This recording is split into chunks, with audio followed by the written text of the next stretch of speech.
Hello and welcome. So we are continuing with section 12.4. All right. So where we left off last time was we said if we define a vector t, and it's technically a function of a parameter t, lowercase t, as the derivative of r over its own magnitude. So this is a unit vector, and it's in the direction of r prime of t, and r prime of t is tangent to a curve that's given by r of t is equal to x as a function of t, y as a function of t, and z as a function of t. Okay, so this is tangent to that, rather, the tangent to the curve mapped out by this, which means the unit tangent vector is simply this vector divided by its own magnitude. Okay, so in the xyz coordinate system, we were dealing with something of this nature. We have some curve, let's say it does something like this. And so if we want to point to a location, we can say this point right here, that would be the vector r at t naught. And then we would have a unit tangent vector t at t naught that points this way. And then we did this really clever thing where we said, okay, since we defined t of t in a way that its magnitude is always equal to 1, which is, of course, a constant, then there's a property that d tangent vector, d lowercase t, dotted with the tangent vector is equal to 0. Where did this come from? It came from, remember, we've said, let's pretend that there's like a u vector, and if you take the magnitude squared, this is the same thing as u dot u, and we took the derivative of both sides, right? And we got, at the end, to something that looked like this. It was like u magnitude times d by dt of u magnitude is equal to du dt dot u. And then we said, oh, well, if this thing is a constant, then the derivative of a constant is 0, so this whole thing turns into 0, which means that the derivative of the vector dotted with itself is 0. Okay? So how is that at all useful to us? Well, we said, why don't we define then a normal vector based on the derivative of the t vector, right? Because this is perpendicular to t. So why don't we just use that fact and say take t prime, divide by its own magnitude, and there we have it. This is a unit normal vector. And so in this case, perhaps the unit normal vector would point like this, perpendicular to the tangent vector. And then we said, well, for fun, why don't we also define a thing called the binormal vector, b of t, which is t cross n. So we can construct something that is perpendicular to both of these two unit vectors. And so in this case, t cross n, it'll sort of come, I'm not very good at drawing this perspective, but out of the page and up like this. Okay, cool. So how could this possibly be useful to us? Well, we have created 3 unit vectors, all 3 mutually orthogonal to each other. That's kind of like having x, y, and z axes all mutually perpendicular.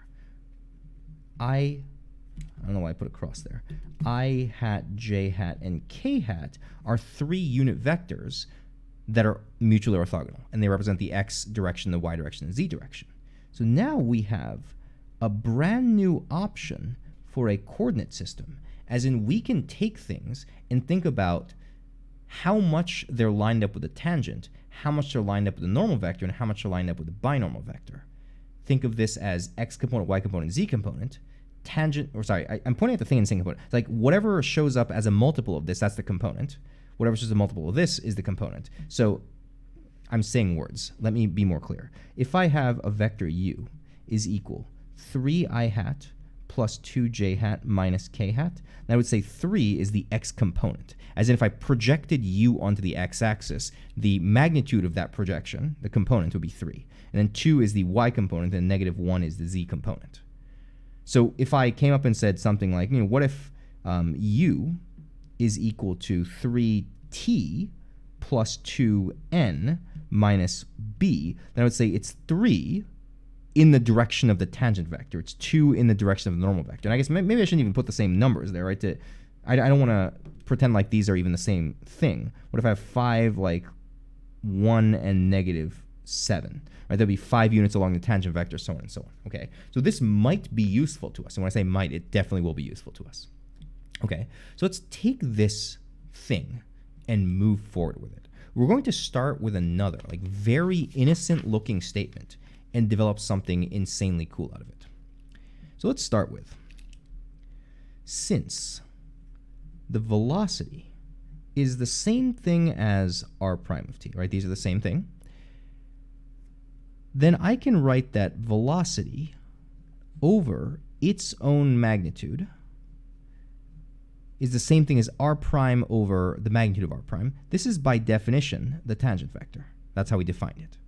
Which means I can take this and I can multiply it over there, and I can say that, I guess I'll write this as v of t equals magnitude of v of t times the tangent vector. Okay. And for no reason other than because we can, we're going to take the derivative of both sides. If we take the derivative of this, we get acceleration, which is the derivative of velocity. And over here, I'm going to apply the product rule. So this is going to be d v of t, magnitude, d lowercase t, times tangent vector t of t, plus this is going to be the magnitude v of t times the derivative of the tangent vector. Okay, but of course this is familiar to us because we just said that t prime of t divided by the magnitude of t prime of t is the normal vector. So if I multiply this over and substitute, and writing all these lowercase t's is getting a little bit tedious, pun intended, so we're going to go ahead and do this. Drop all the lowercase t's, but we do understand that each of these things is a function of the parameter t, or you in many cases hear me say time, because in physics we're just used to using the most natural parameter as time. And here, keep going, this right here, multiplied by, this was going to be the magnitude of t prime times n. So this is the magnitude of t prime times n. Okay, okay. So then, staring at this, we think, all right, so this right here is the component of acceleration onto the tangent vector. This is what we call a sub t. And technically it's a function of the parameter lowercase t, because this changes as you go around the curve, but we're just going to write a sub t. This is the component of a onto the tangent vector, which is, of course, a dotted with t. Okay? And then this right here is the normal component of a, which is the component of a onto the normal vector, which we can write as a dot n. Right? I don't have to divide by any magnitude because these are just magnitude 1. Okay. Even cooler. If I gave a vector, let's see, back on this page, right? Instead of giving you a vector that was 3i hat plus 2j hat minus k hat, what if I just gave you this, and I give you a two-dimensional vector? You would look at that and say, oh, I see, that just means there's no k hat component. In this case, we're dealing in a 3D coordinate system. We've got t, n, and there's no component along the binormal vector. So that means acceleration never has a binormal component. It's only ever tangential and normal. Okay, and physically, the tangential acceleration we see is equivalent to the rate of change of the speed. So if the tangential acceleration is positive, then your speed is going to increase. If the tangential acceleration is negative, your speed is going to decrease. If the tangential acceleration is 0, then your speed is not changing. Cool. And this over here, magnitude times magnitude, these are both positive definite, or rather 0 or greater. So a sub n cannot be negative. It's 0 or greater. Okay. So that being said, right, what do we want to do with this? Well, we can say, great, this is the thing. If we do clever vector stuff, then we can perhaps understand the motion better given an acceleration vector.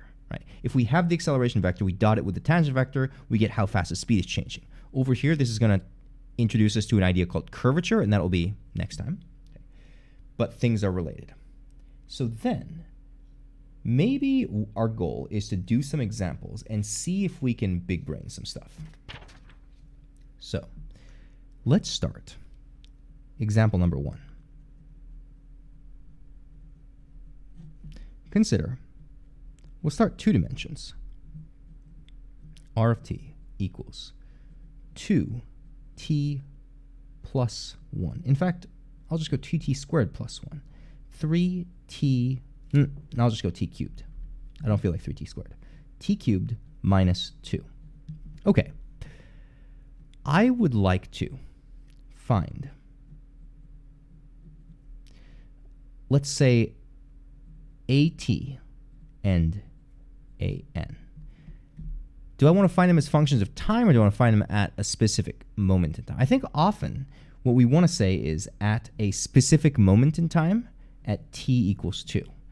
Partially because once we go down this path, it gets really cumbersome to try to do everything generally, but finding it at a specific point is a little bit more doable. Okay. So how do we go about this? This and this are components. So perhaps we say first we would like to find t, capital T, the tangent vector, at 2 and the normal vector at 2. And then we want to then say at is equal to the acceleration at 2 dotted with the tangent vector at 2, and a sub n, the normal component, is acceleration evaluated at 2 dotted with the normal vector evaluated at 2. Perhaps that's how we want to proceed. Okay. So we say, step 1, we are going to eventually need r prime and r double prime, also known as a. Why? Because the first derivative, which is velocity, is going to allow us to find t, and then the second derivative is a. Okay, so let's just take the derivatives. So r prime at t is equal, I'll just write this as v of t, equals 4t comma 3t squared. Okay, cool. Then we'll say r double prime t is acceleration as a function of t is equal to the derivative of this, which is 4 comma 6t. All right. So first things first.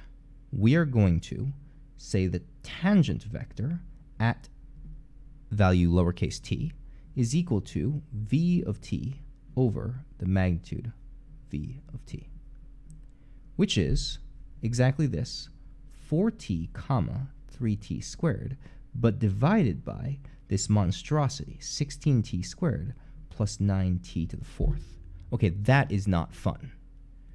Because, remember, when we do n of t, I would have to take the derivative of this to the quotient rule, and this is starting to sound a little bit nightmarish. You've seen me go through this already.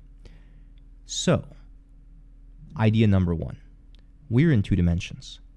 So I'm going to use an idea that works in 2 dimensions, maybe not in other dimensions, but it's a fairly useful tool in that if I have an xy plane, right? And if I have a vector that points to here, and let's say its components are, we'll just call this a comma b. That means this is a and this is b, right?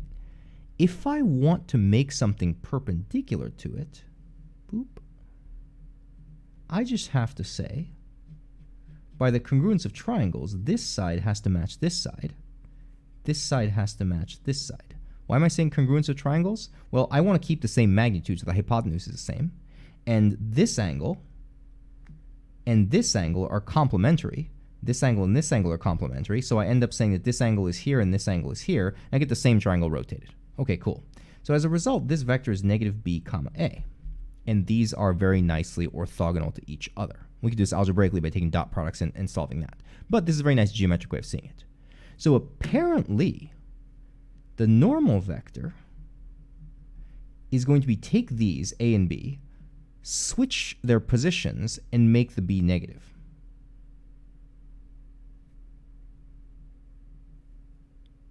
What's the magnitude? Oh, look, it's the same magnitude, right? That was part of it. Now, on technicality, I have created a perpendicular vector. Is this the correct normal vector? Because it's possible to have a perpendicular vector pointing the other way around. So I might have to think this is plus or minus of this. We'll come back to this later. Okay. So this is the correct form, but it might be plus or minus that.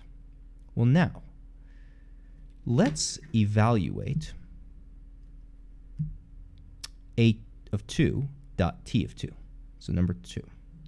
Well, we'll say a of 2 is this right here. That's 4 comma 12. And t of 2 is, plug it into here, that's 8 comma 12 over the magnitude. Did I do that right? 2 times 4 is 8, and 4, yeah, it makes sense. And that's 144 plus 96 is, what is that, 240? Root 240. How do I math? That's 2 root 64 root 15, 4 root 15. Okay, so I can cancel some stuff. This becomes 2 and this becomes 3. Good stuff. That doesn't fit at all. Wait, hold on. Hold, please. 144 plus 96 is 240. That's 2 root 60, 4 root 15. Oh, I'm sorry. 8 squared is not 96. 8 squared is 64. So, shoot. It's a good thing I stopped to like check myself. This is 8 comma 12 over the square root of 64 plus, this is 208, which is, what is that? 4 root 13? Okay, that makes sense. So this is 4 root 13, which is going to simplify to 2, 3 over root 13. Okay, cool. All right, so we would like to find the tangential component. Okay, so the tangential component, a sub t, is going to be 4 comma 12 dotted with 2 comma 3 over root 13, which is, what is this, 8 plus 36, 44 over root 13? It's a number. Okay, cool. Now, real quick analysis. That's a positive number. Thinking back to the role of the tangential acceleration, positive number here means the speed is increasing. The speed is increasing by that much at this moment in time of this curve at t equals 2. Okay, great. Now, let's continue. Let's finish out. I already know what a of 2 is. Let's say n of 2. Let's plug it in here. And we're not sure it's plus or minus this, but we can find out soon. That's negative 3 times that. So this is negative 12, comma, 8 all over. This is, once again, 4 root 13. So I'm going to cancel some stuff. This is going to be plus or minus. I'm not sure. But to get the normal component of acceleration, we're going to take a of 2, 4 comma 12, dotted with the normal vector, negative 12 comma 8, over 4 root 13. And I suppose this 4 can immediately cancel 1 and 3 right there. Okay, so this is negative 12 plus 24 is positive 12 over root 13. Thinking. I'm hoping that I did that. Let me check one more time to make sure I did the math right. That's negative 12 plus 24 is 12. Okay, cool. I'm going to trust. Now, at this stage, I got a positive value for the normal component of acceleration. This is what's supposed to happen. Remember, I pointed out over here that those two are both magnitudes, which means a sub n cannot be negative. Okay, so if a sub n came out negative here, what would that mean? That would just mean that I had the wrong sign on the normal vector. I would have to manipulate the sign accordingly. But by getting a positive value here, I have now justified that this is the correct normal vector. And life is good. Okay, so we found the tangential component, the normal component. But we can do even better, because we think about this and we say, okay, hold on. In a coordinate system that's not x and y, in a coordinate system that's t comma n, okay, so if I think of t as 2 comma 3 over root 13, that's going to be something like this. This is a t vector. Then this is an n vector. I guess I should put them with their tails together instead of make them look like things like that. Okay, so this is the n2. Okay, now there is an acceleration vector, 4 comma 12. Actually, sorry, I have these thoughts, and then I realize in order to do better. I have to do this. N of 2. And this is t of 2. So if I shrink them, then I'll have enough room to physically make acceleration, right? And so I can think of this as an axis extending along the t direction and an axis extending along the n direction. These are perpendicular to each other.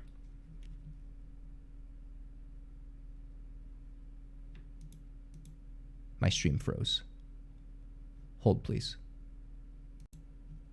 Okay, we're back. Sorry about that. All right, so the acceleration vector, which is 4, 12, right? We understand that's the a of 2. 4, 12, over here and over here, somewhere out this way. This is the acceleration vector. Now, to visualize what's going on, we're going to say, what if I take that and take the component that's parallel to t, right? Then this right here is going to be a sub t. Oh, but wait a moment. Doesn't that mean that is a sub n? Because that's the only, right? And that's the component that's parallel to n. These two are the only components of a, and they're perpendicular to each other. So the Pythagorean theorem should hold, as in this squared plus that squared should equal that squared. Do I have the bravery to try this? Let's try. Okay. So if I take this, let me grab a separate sheet of paper, just in case I mess up. I don't want to ruin this. So I have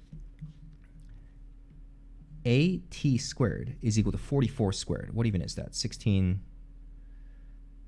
1936, I think. 1936 over 13 plus, sorry, this is right here. And then if I take a sub n squared, this is 144 over 13. If I add these together, I get at squared plus an squared is equal to 2080 over 13. This is divisible by 13. This is 160. Okay. Now, what if I take a of 2, so the whole acceleration vector, and I take a squared? That's 4 squared plus 12 squared is 16 plus 144 equals 160. Pythagorean theorem accomplished, right? I mean, you believe the geometry. Now you believe the math. We've done the algebra correctly. Okay. So, wait. What does this do for us? This means that I could have gotten this without ever knowing what the normal vector was, right? Because in 2D, it wasn't so bad because I could abuse this logic to find a normal vector without ever taking a derivative. That means I can, once I find this value, I can go and find that by the Pythagorean theorem, can't I? Okay, let's go try that. All right, next example.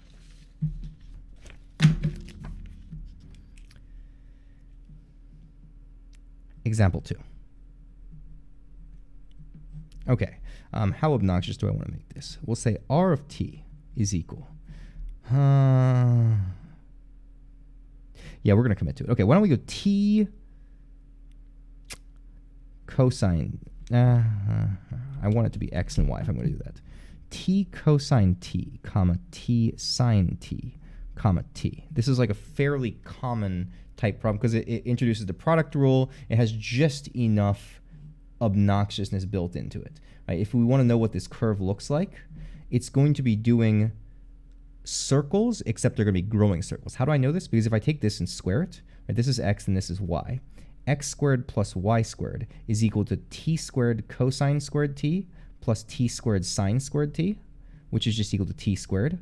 So the argument is, as t grows, the radius of this circle grows, and then z is going to increase. So it's going to start here. Well, actually, t is 0, so it's going to start here, and it's going to spiral outward. So it's going to go up and up and up. So it's a very cool looking curve. Okay. Now, let's say it is our goal. We want to find, what's a good one? Why don't we find a t a n at t equals 1. No, not t equals 1. I don't want sines of 1s and cosines of 1s. Let's t equals pi. Cool. Good number. Even better, even better. Why don't we go pi over 3? Cool, cool. That way we'll get some variety in there. So, step number 1. Why don't we assert that we want to find t at pi over 3 and n at pi over 3. And then step number 2, we want to say a t is equal to a at pi over 3 dotted with t at pi over 3. And then a sub n is equal to a at pi over 3 dotted with n at pi over 3. This is what we did last time. Okay. But now I shall assert that we don't want to do that. In fact, we would never want to find this if we can help it. Because the problem doesn't need us to find this, it just needs to find this. And if we can find this without finding a normal vector, we're winning. Okay. So instead of doing this, we're instead going to say, oh, at squared plus an squared is equal to a squared. And this a squared is really the magnitude of a squared. I guess I should write this as the magnitude of the a at 2, or not 2, pi over 3, sorry. I'm still thinking about 2 in the last problem. Like this. Okay, so this is what's going to happen. And we're going to Pythagorean theorem our way to victory without ever finding that obnoxious derivative. Okay, okay. So step number 1. Step number 1. We want to find t of t. So I guess maybe we'll just find the first and second derivative first. So we'll say v of t is equal this. This is going to be product rule, 1 times cosine of t, comma, negative, not comma, sorry, minus t times sine of t. Now comma, okay. Product rule again, sine of t plus t cosine t. It's looking real messy because I just cannot write properly. Okay, okay, that's a v of t, and hopefully it looks better in your notes. I'm sorry. Acceleration, derivative of this. Well, it's going to be negative sine of t. Now product rule, so this is minus 1, oh, I can just put a 2 here, and then minus t times cosine t. So this is t cosine t. Okay, cool. Comma. Derivative of this is cosine t. Derivative of this, 1 times cosine t, so this becomes 2. T times negative sine t, so this is minus t sine t, comma, 0 at the end. All right. Now, we want to say t, the tangent vector, or the unit tangent vector, is v of t divided by magnitude v of t. Wait, we can do even better. Because last time, remember, I said we should probably leave this here just in case we have to take a derivative, and then we didn't take a derivative. This time we know we're not going to take a derivative, so we don't need to get a general unit tangent vector. No. We can do better. We can just find t at pi over 3. Okay. This is v at pi over 3, which is going to be cosine of pi over 3 is 1/2 minus pi over 3 times root 3 over 2. On second thought, maybe these are discussing numbers, who knows. Sine of t is root 3 over 2 plus pi over 3 times 1/2. Pi over 3 times 1/2, comma 1. All right, all over. This is going to be the magnitude, so this is going to be the square root of all this stuff. Oh, geez.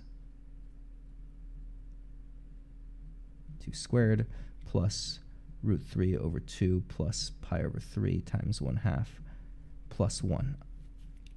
We might have to just approximate this using decimals, which, if we have to, that's fine. I'm not too upset about that. Okay, so why don't we... Not yet. I'll commit to that in a sec. Okay, so once we have this unfortunately obnoxious looking vector, we say, okay, well, what about number 2? Let's find a sub t is equal to the acceleration dotted with that. Okay, so, well, acceleration at pi over 3 is equal, what is it, negative 2 times root 3 over 2, that's negative root 3, minus t is going to be pi over 3 times cosine t is 1/2, comma, 2 cosine t, so it's going to be 1 minus pi over 3 times sine of that, pi over 3 times root 3 over 2, comma, 0. Okay, so I'm supposed to take this times that, this times this, and divide by that. Is there any hope of that simplifying? I'm not seeing it. Okay, we'll just bite the bullet and I will grab a calculator. So I suppose the smart thing for me to do is I will cut the tape right here. I'll do the calculation. I'll come back and show you what the numbers are. Okay, see you in a bit. All right, I have returned with numbers. So if I punched things into the calculator correctly, this is what I got for, well, I don't know why I put a squiggly equals here.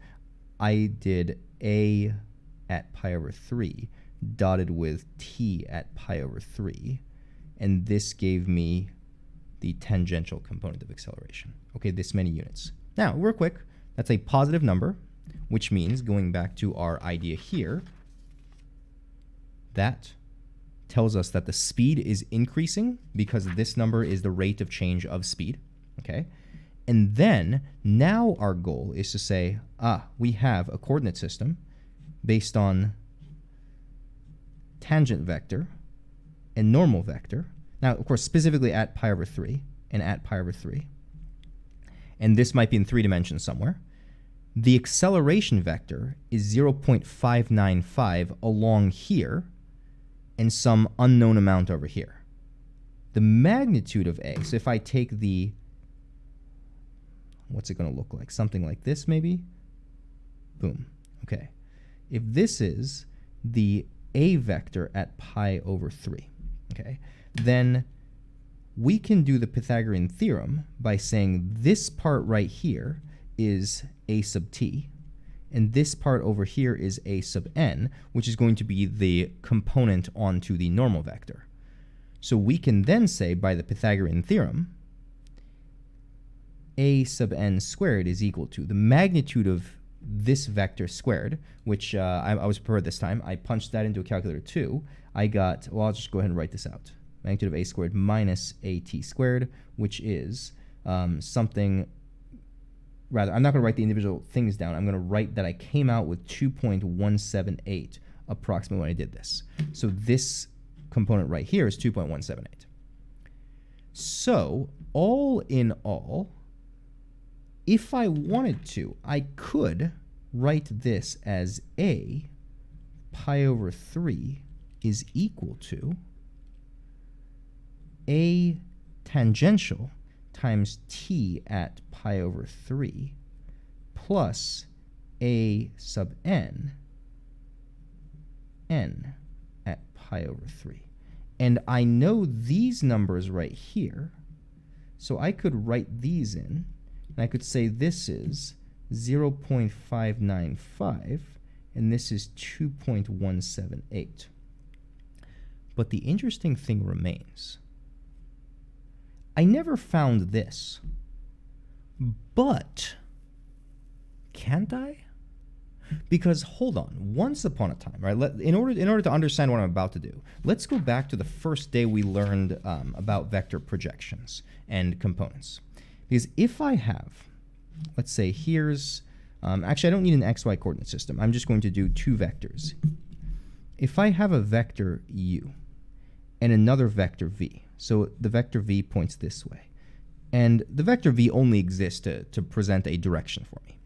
If I take this, I say, all right, so this right here, this length is the component of u onto v, right? But the vector that points from there to there, I could say that that vector is the projection of u onto v, which, remember, is effectively saying I'm going to take u and dot it onto a unit vector in the direction of v. That gets me the component, and then I'm going to additionally take that and multiply by the direction of v. So it looks like this. Or you've often seen this as u dot v in parentheses with a v outside over the magnitude of v squared, right? It's the same idea, okay? But then we said the way vectors work is if I take this vector plus this vector, I get the entire a vector.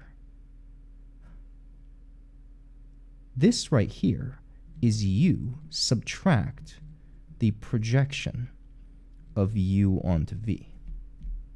Okay.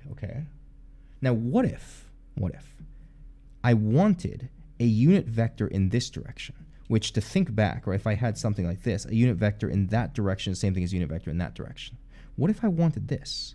Wait, couldn't I just say the unit vector is this vector divided by its own magnitude? I could. Wait, that's how I find the normal vector then. Well, let's go back to here. Okay. Because if you think about it, I know this vector.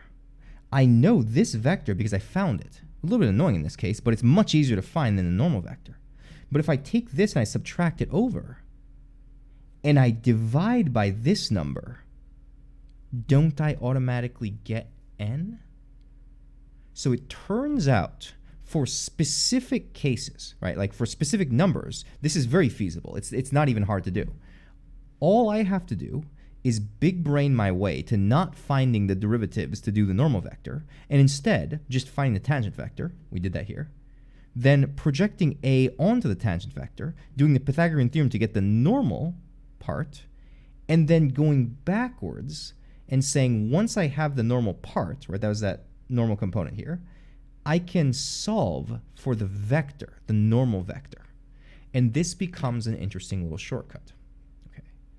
Now, if we were to formalize this and say, okay, what if I want to do this in the general sense?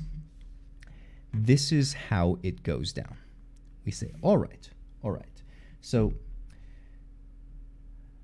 the way I think about this is I have a vector A, and I have some tangent vector, unit tangent vector, t of t, and I have a unit normal vector, n of t.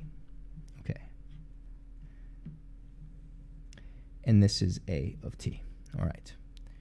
So I would like to look at this and say, okay, this vector right here is a sub t times t of t. That's the projection, right? Because that's the component multiplied by the direction gives me the projection. And this right here is a sub n times the normal vector. Okay. So I understand that I have the equation this plus this equals that, which means if I take a subtract a sub t times t, then this is going to give me a sub n times n, dropping the parentheses lowercase t. Okay. Now, this minus, I think about this. Okay, what even is that? That's a dot t times t. And all I have to do is say, well, number one, I could find this by the Pythagorean theorem. Or I could just say, well, whatever this vector is, why don't I just divide by its own magnitude, right? Because, I mean, once I calculated this, I have the vector. I don't need to go through another calculation. I'm just going to say here, this is the magnitude of a minus a dot t is equal to the normal vector as a function of time. This is a general. This is the formula that works. And I don't have to take derivatives. Now, granted, I'm not going to claim that this is easy to do. This might be incredibly tedious, but it's an alternative to taking the derivative of the tangent vector. Okay. There's another way of representing the same idea, which the only reason I'm doing this is because this shows up in your homework, because I assigned a problem just to be like, hey, by the way, this is the thing, so we could have this discussion. So the way it works there is they said, why don't we look at this real quick and say, what even is the t vector? T is the velocity divided by the magnitude of velocity. So if I'm going to say this is a minus, this is a dotted with, this is the velocity vector divided by the magnitude of velocity vector, times velocity over the magnitude of velocity again, all over the magnitude of the same. Okay, I'm just going to put stuff here. I don't feel like writing it all. Now, this and this, I can take this and say, well, what if I multiply the top and bottom by the same thing? Okay, well, this is going to become this squared a minus this dot this times this all over this squared times that. Okay. And this, for whatever reason, we just like writing it as v dot v. It looks pretty. Okay. So this is v dot v a minus a dot v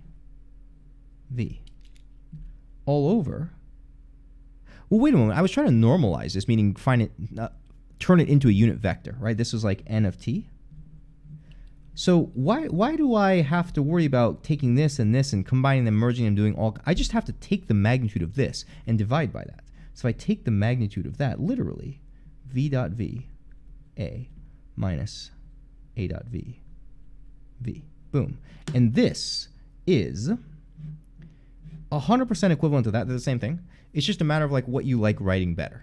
And, you know, full confession, if you asked me this in a month, I would have to rederive this from scratch. There's like a 0 chance I'm going to remember this form, except maybe I like think about it like VVA minus AVV. I think that's probably the reason why we write it this way. So it lends itself to mnemonic devices.